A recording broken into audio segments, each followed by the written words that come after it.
This is the MECA webcam. As if business meetings weren't boring enough, the pandemic made matters even worse by popularizing remote meetings. Convenient, but boring. Whenever you're having a Zoom or a Teams call and your webcam is on, but you can't look at it because you have to look at the screen, but then to the other person it seems like you're just staring down, that is what the MECA is here to tackle, or MECA, not sure how they pronounce it. This will allow you to have eye contact with your boss, employee, teacher, student, staring contest partner while still looking at the screen. I'll show you how, but first, unboxing. Now it's not really much of a box, rather a hard case with a zipper, which looks quite classy honestly. Inside we have the MECA webcam slash studio light slash microphone kit along with a user manual, a USB to USB-C adapter and a bunch of little round double-sided tape. Let's have a look at the webcam. Now it's not just a webcam, it's got quite a decent sized studio light with 3 different shades of light. It's got a microphone, and then finally here is the webcam attached to a spring-loaded wire which you can pull down and it stops at a couple of intervals. When you're done, simply pull it and it rolls back right into its crevice. There's also a strong magnet held here which you can detach and use. I'll show you how shortly. And finally the clamp to mount it on your monitor or laptop. Now this is a plug and play device, no drivers, no softwares. So let's go ahead and fire it up. I've got a Windows laptop, which means I have a USB port like normal PCs. But if you're a Mac user, you can hook it up to the USB-C adapter. Once plugged in, it will automatically show up in your list of webcams along with your default webcam in case of a laptop. Now you can pull down the webcam to your desired position and let it stay. Question is, how do you make it stay facing you? There's actually 3 answers to that. Number 1, the rear end of the camera module is magnetic. Some monitors or laptop screens even are slightly magnetic due to all the metals inside of them, so there is a chance it will stick to your screen. If that doesn't happen, you can use the little round double-sided tape provided. That's what this little round dent at the rear of the camera is for.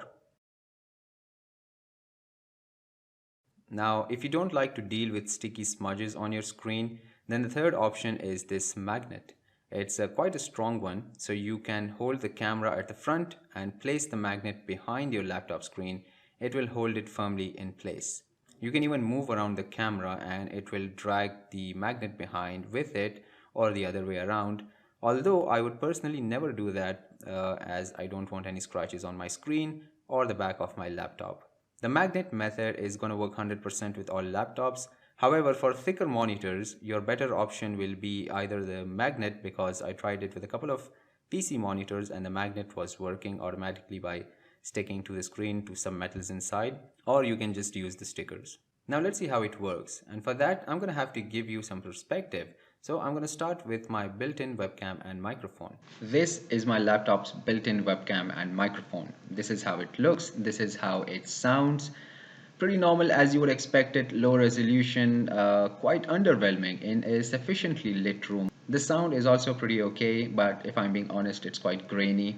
The main thing to note here is where my face, rather where my eyes are pointed to when I'm looking at the screen. When I'm having a conversation with someone and I see their face in a pop-up on a screen, in my mind I'm actually looking at them having eye contact, but in reality what the other person sees is me just staring down. But if I do make eye contact by looking at the camera, then I lose sight of what's on the screen, and that can be material that I want to read off from. So now let's switch to the MECA and see what kind of a difference that makes. And there you go. Immediately there is a noticeable difference in the video quality. Not too much, end of the day it is a 2 megapixels camera, but there is quite a noticeable difference. I have not switched on the studio light yet, by the way. The lighting condition is exactly the same as it was in the previous video recorded with the built-in webcam. I wanted to give a fair comparison. Microphone is also still the built-in laptop's microphone, but I'll be switching to that in a moment. The main thing to note here is the eye contact. I am actually staring directly at the camera while still being able to look at whatever is on the screen. So that I think is what this device was built for. Now the lights are very easy to use. Simply tap on the light button, not press, just tap, it's touch sensitive. And you have this gorgeous soft cool white shade, not too overbearing, just enough. You tap once more and it changes to a warm white, quite yellow. One more tap and it changes to natural white, which is sort of in between both, and then tap it again and it switches off.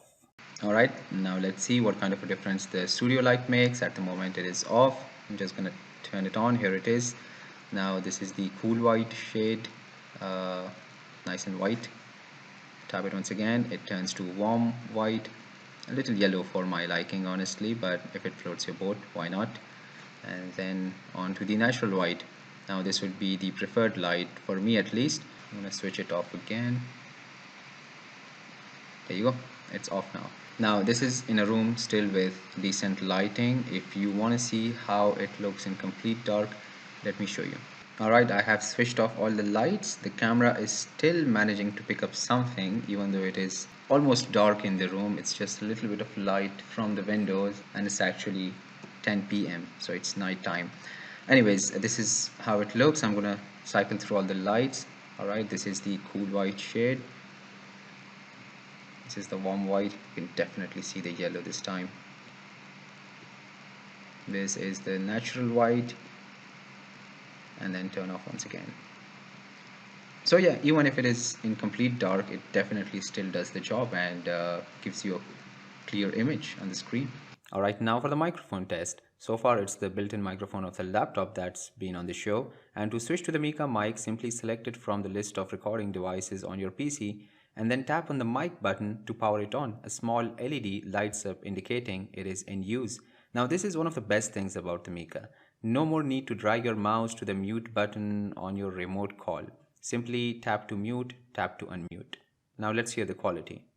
Alright, now it is on to the final test, which is the microphone. This is the laptop's microphone. I will be switching to the MECA microphone now. Alright, so now I am officially recording with the MECA microphone and this is how it sounds. To me it is definitely better than my built-in mic at least. How do I know? Because I recorded a clip a while ago and then played it back. Of course I can't hear myself right now, but definitely compared to the built-in mic and other built-in PC and laptop mics in general, this is definitely gold. If not gold, silver at least. It's got noise cancellation so you can't hear too much of the background noise. It's clear, and unlike most PC mics, it doesn't sound like a 1970s telephone. Alright, time for a verdict. I will reiterate, it is not a high-end webcam, it is not a high-end microphone, and it is not a high-end studio light, but what it is a decent quality portable solution for all of the above requirements in one gadget. You can take it anywhere you want, you can leave it mounted on your PC, it will do the job. The light is just bonus honestly. Why else would you buy a light for your webcam? They launched their crowdfunding campaign on Indiegogo a couple of months ago. I'll leave a link to their website in case you want to check it out. That's it for now guys. If you enjoyed what you saw, hit the like button below, share the video with your friends and family, and don't forget to subscribe to MiiBooth and turn on the bell notification so you don't miss out on any new videos. You can also check out my Instagram and other social media. All the links are in the description box below. Click on the thumbnails to watch my other videos or check out my YouTube channel for more. And as always, thanks for watching.